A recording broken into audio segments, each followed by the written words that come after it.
Bienvenue à Arrêt sur le monde. Il y a exactement 2 ans, la France était en pleine campagne électorale, une campagne qui allait porter à la tête de l'État le plus jeune président de son histoire, un homme qui promettait notamment de ne rien faire comme les autres.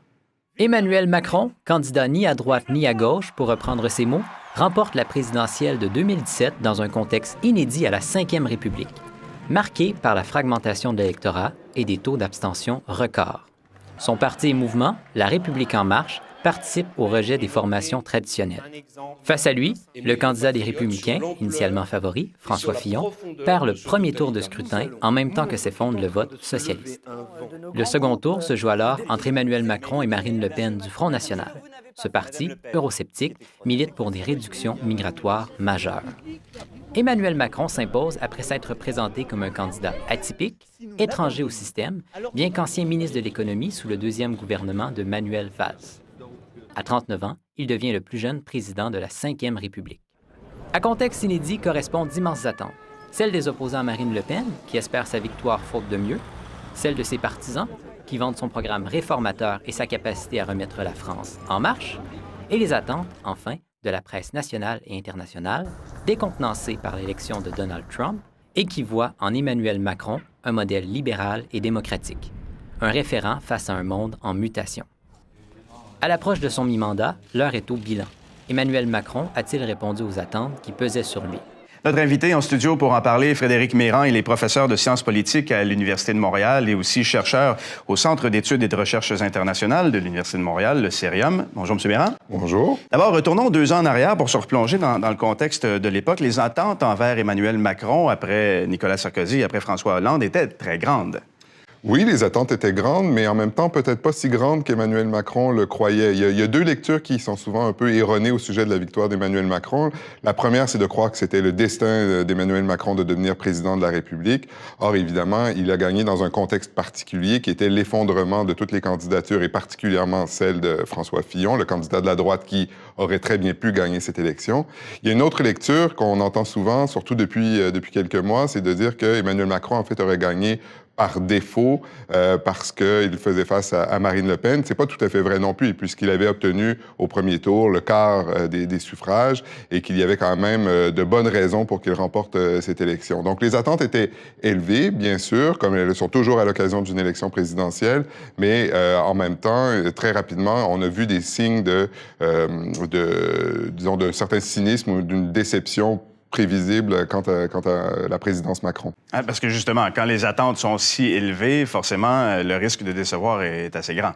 Oui, mais il faut encore une fois jamais oublier qu'Emmanuel Macron a engrangé une grande victoire, donc 66% au deuxième tour de la présidentielle, qui a été confirmée par une victoire très importante aux législatives et par une première année, on aura peut-être l'occasion d'en parler, qui a été une suite de victoires, mais parce qu'il n'y avait pas d'opposition. Donc, ça a été un travail plutôt facile dans la première année et on a vu dès la deuxième année qu'il n'y avait pas nécessairement une base politique, institutionnelle, des relais dans la société qui étaient très solides pour le président Emmanuel Macron. Et dans ce contexte-là, ça a été plus difficile pour lui de gouverner. Alors, pas trop d'opposition dans la première année. Dans la deuxième, ça a changé. Elle vient d'où, cette opposition-là? Les critiques à son égard, elles viennent de droite, de gauche?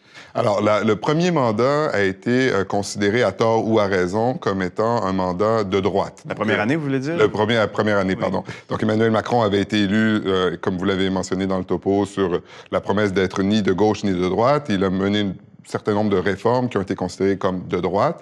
Et donc, il n'est pas du tout étonnant que dans la deuxième année, ce soit les questions de pouvoir d'achat, d'inégalité. On le décrit comme le président des riches, donc c'est un peu le thème dominant. Mais l'opposition n'est pas venue de la gauche traditionnelle, puisque la gauche traditionnelle, celle du Parti socialiste et des syndicats, est toujours aussi sonnée. Elle est toujours aussi faible qu'en 2017. Donc, c'est venu d'un mouvement un peu hétéroclite, un peu amorphe, inattendu, très original, celui des Gilets jaunes, qui a au cours de l'automne 2018, de plus en plus abîmé la réputation d'Emmanuel Macron, même s'il conserve quand même essentiellement la base qu'il avait de 25% en 2017. Au sommet de ses engagements, lors de la campagne électorale, Emmanuel Macron promettait d'être ni de gauche ni de droite, mais surtout, si on résume, de ne rien faire comme les autres et de moraliser la vie politique. D'abord, qu'est-ce que ça voulait dire et est-ce que c'est en voie d'être atteint? Alors, il y a certaines choses qui effectivement, ont été atteintes dès l'élection de son parti à l'Assemblée nationale. C'était d'amener beaucoup de personnalités issues de la société civile, donc des politiciens non professionnels dans la vie publique. Et ça, oui, ça a été réussi.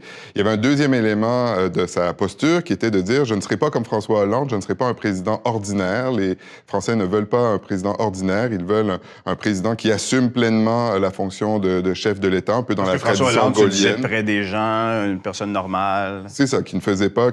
Donc, pour Emmanuel Macron, c'est la présidence jupitérienne. Donc, on est vraiment le chef de l'État. C'est presque comme monarchique comme façon de voir l'État. Et ça aussi, il l'a tout à fait assumé au cours de la première année, mais ça fait partie des choses qu'on lui reproche au cours de la deuxième. Il avait des engagements assez importants en matière d'environnement, d'écologie aussi, mais malgré tout, son illustre ministre de l'Écologie, Nicolas Hulot, a claqué la porte. Oui, alors il est parti, Nicolas Hulot, le ministre de l'Écologie, pour des questions liées à la chasse, où il reprochait à des lobbies d'avoir réussi à bloquer ces réformes de contrôle de la chasse. Mais on a vu qu'il y a eu un programme qui était effectivement très favorable à l'environnement, notamment sur la scène internationale, hein, où Emmanuel Macron s'est fait le défenseur de l'accord de Paris contre Donald Trump, notamment, et la grande réforme de la fiscalité écologique qu'il devait mettre en œuvre, qui était aussi le bébé de Nicolas Hulot avant que celui-ci se retire, elle est un peu la victime collatérale des Gilets jaunes, puisqu'il faut se rappeler que le mouvement des Gilets jaunes est parti comme un mouvement d'opposition aux taxes sur le carbone qui devait faire partie du programme écologique d'Emmanuel Macron. D'ailleurs, les Gilets jaunes, c'est un sujet incontournable, on y reviendra dans quelques instants, mais vous venez de parler de Donald Trump. Emmanuel Macron est également un président qui s'est beaucoup tourné vers l'étranger. Il tient à la politique extérieure, à la politique étrangère de la France. Oui, il y a deux volets à sa politique étrangère. Il y en a un qu'il avait annoncé pendant la campagne, c'est le premier président qui se présente comme aussi pro-européen. Et évidemment, c'était plus facile de le faire contre Marine Le Pen, mais il a considéré que c'était un des facteurs de sa victoire et il est un Européen convaincu, donc il a fait beaucoup de propositions très audacieuses qui dépendaient de la collaboration d'Angela Merkel, et ça aussi on pourra en reparler, mais ça a été plus difficile. Donc, il n'a pas réussi à réaliser tout ce qu'il souhaitait en matière de politique européenne. En matière de politique internationale, le but, c'est de redorer le statut de la France, que la France joue de nouveau un rôle. Donc, dès son élection, il a été vu un peu comme le dernier défenseur de l'ordre international libéral contre Donald Trump. Et c'est ce qu'il a essayé de faire. C'est assez ambitieux. Ce qui est assez ambitieux, ce qui correspond quand même bien à l'histoire, disons, de la Ve République française créée par le général de Gaulle, donc qui vise vraiment un rang dans le monde malgré une taille un peu réduite. Et il le fait, Emmanuel Macron, de manière assez originale. Par exemple, en invitant tout de suite Donald Trump à Paris pour le 14 juillet, en faisant défiler les militaires pour lui. Donc, il a pris des positions qui étaient parfois un peu inorthodoxes, mais qui s'expliquent toujours par le désir de vraiment compter dans le monde. Et ça, c'est un peu, c'est disons, une des parties les plus réussies, mais encore une fois, il n'a pas eu beaucoup d'alliés parce que c'est difficile de faire avancer des questions internationales en ce moment quand on doit collaborer avec Donald Trump, avec le Brésil qui est aussi maintenant dirigé par des populistes, etc. Donc, il n'a pas beaucoup d'amis dans le monde. Enfin, et ses amis sont eux aussi aux prises un peu avec les mêmes problèmes. On pense à Justin Trudeau au Canada. Par exemple, c'est oui. exactement ça. On a parlé des Gilets jaunes. C'est difficile de passer cette crise-là sous silence. Une crise qui agite la France depuis l'automne dernier. Quelle est la part de responsabilité d'Emmanuel Macron dans cette crise-là?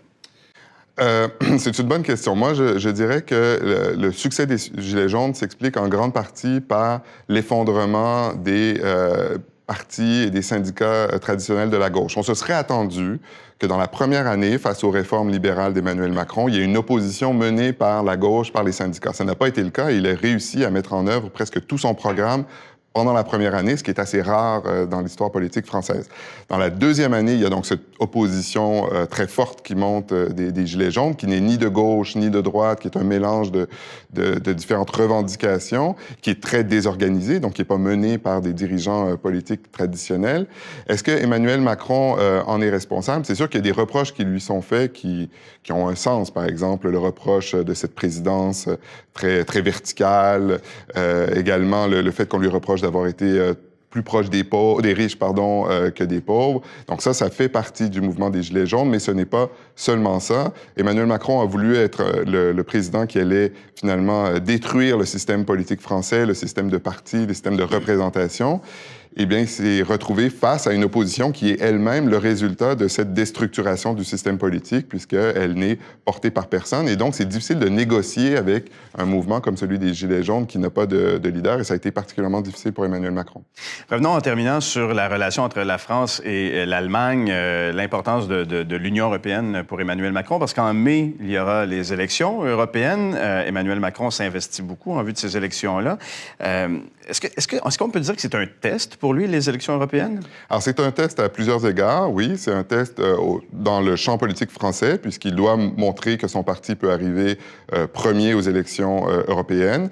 Il semble, selon les sondages, qu'il soit en mesure de le faire, c'est-à-dire que La République en marche sera le premier parti de France aux élections européennes, mais talonné par le Rassemblement national de Marine Le Pen. Donc, ce n'est pas non plus... Qui est le nouveau nom du Front national. Oui, ce sera peut-être une victoire, mais ce ne sera pas une victoire aussi écrasante que celle des présidentielles et des législatives.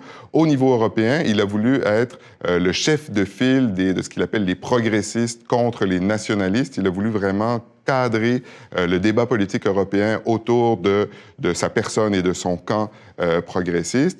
Il n'y a pas tout à fait réussi dans le sens où on ne s'attend pas à ce que les forces d'Emmanuel Macron... Il n'y aura pas de En Marche Europe, par exemple. Il n'y aura pas un grand mouvement à l'échelle européenne qui reproduirait ce qui a été vécu en France.